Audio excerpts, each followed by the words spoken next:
This film always confused me.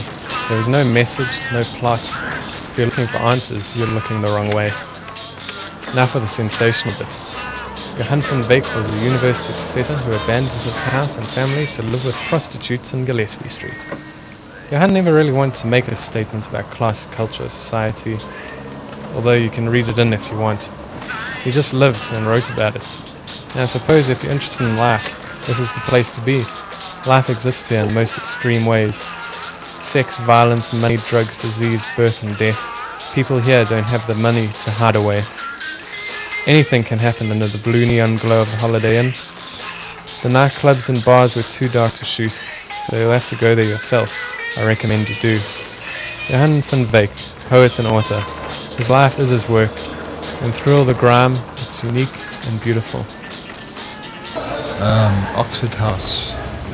Well, it was a long time ago. What year was it? I was going down the road with estate agent, and I just saw it, and I asked her, "What about that place?" And she was surprised, and she said, nobody wants to go and live there. And in any case, that's how I got to it.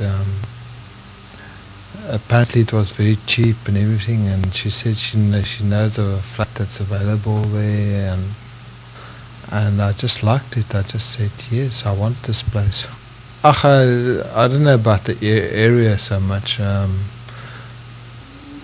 While I was moving out of my house, and I didn't want to stay in the house anymore, and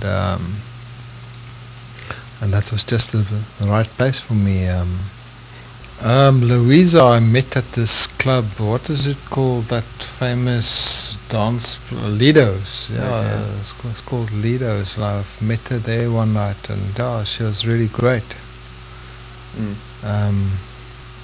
We had a great affair on, and this poem is about my visit to Mozambique. Seeing her there, and all the things that went through my head. And hear the toys of the children, hear your clothes. It leaves me with the emptiness, it leaves me with memories to make love to.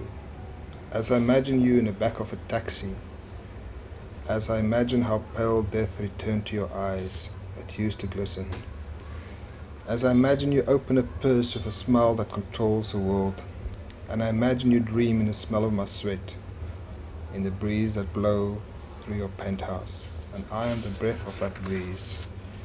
It is the body of my loneliness. I am the smell of Maputo, the mice that come from the sewers sniffing at what was. I dance with the moon, I dream in the blue neon glow of the Holiday Inn.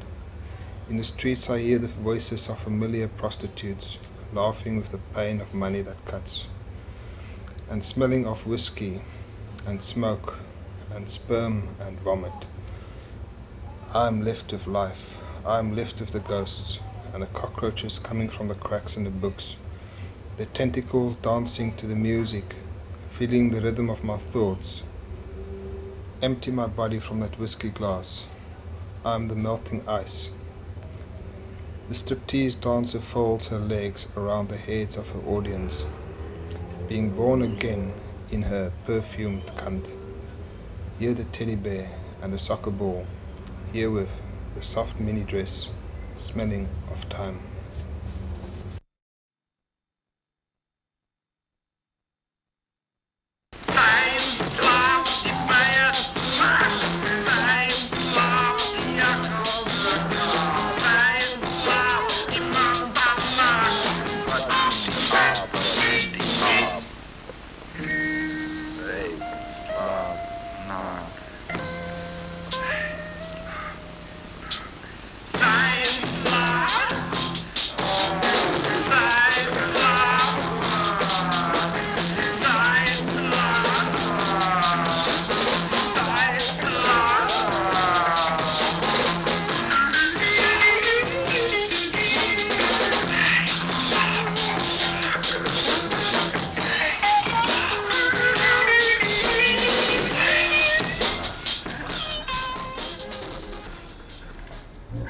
Ricky Gass, he stays around the corner from Oxford House.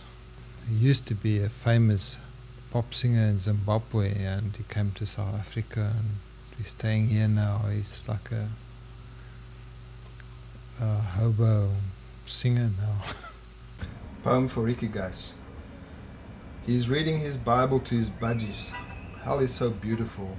You can hear the cockroaches chew the silence of the night, and voices in a whirling around a piano, and a shopping center melting, and the beast of the orphanage with his rod and his shame, and people in handcuffs being kicked to bloody pulp, and being saluted in no bloody truth commission in heaven or hell, and tears and grinning, and the country and western costume for Elvis returned a pensioner, no longer a traffic cop fleeing fists and umbrellas, and the SPCA,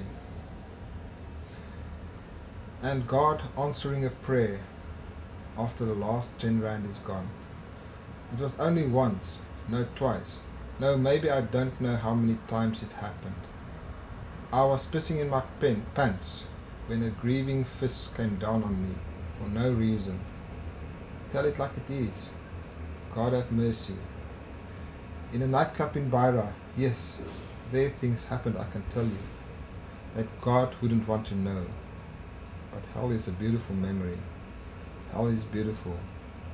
Just give me another performance and we'll get them moving. One cannot sit still. No, I cannot go to waste. Another fight again last night. Blood all over the place, and the cockroaches chewing budgie seed, and old framed diplomas, certificates of a hero, and pictures of Elvis, and photographs of someone no longer. Hell is a beautiful memory. I'm looking down from my flat window.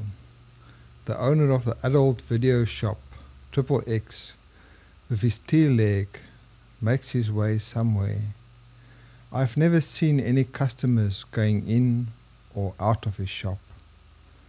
Carnival sounds, I'll be a bachelor boy till my dying day, come from the band playing on the veranda of the Four Seasons Hotel. And very late at night, there are the underworldly sounds of a dog barking from the undercover parking. Across the street I see the dwarf with the anguished eyes and the wild hair of Jesus Christ. He is called 3/4. He was born without 2 arms and a leg.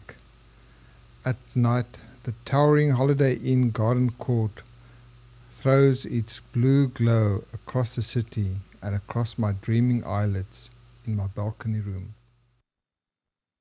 But if he's laughing and so on, it should be okay. What's his symptoms? He's laughing, he's talking to himself, and what else? That means that he's out of touch with reality. He's living in his own world. He's like a bit crazy. He's experiencing things different from how they are.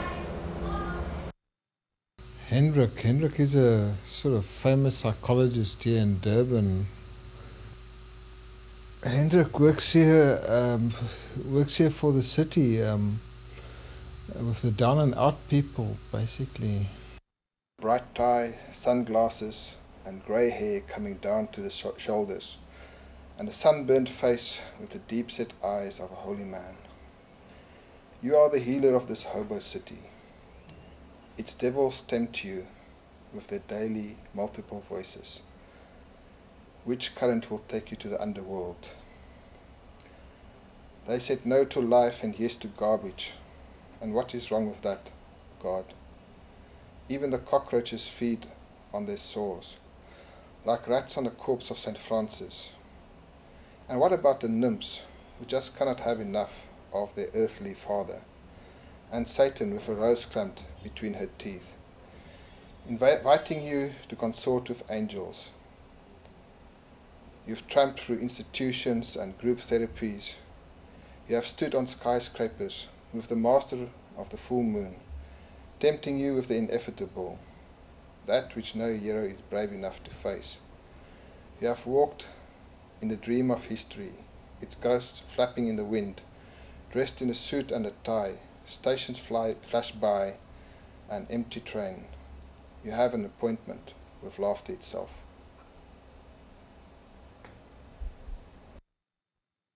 Oh, Jesus Christ. Jesus Christ is anybody walking on the street here. I suppose that's it.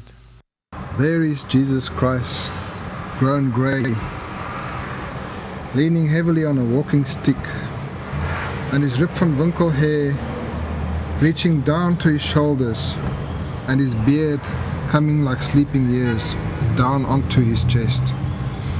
He awoke from his hibernation and is blinded by the evil sun in jeans and sandals. It is Easter and the sidewalk's cold. His feet are sore, wandering from the stars, getting used to the armor of the passing cars, driven by desires and destinies. Just give him some spirits to warm the heart. Did he work the cargo ships or woke up from the ark?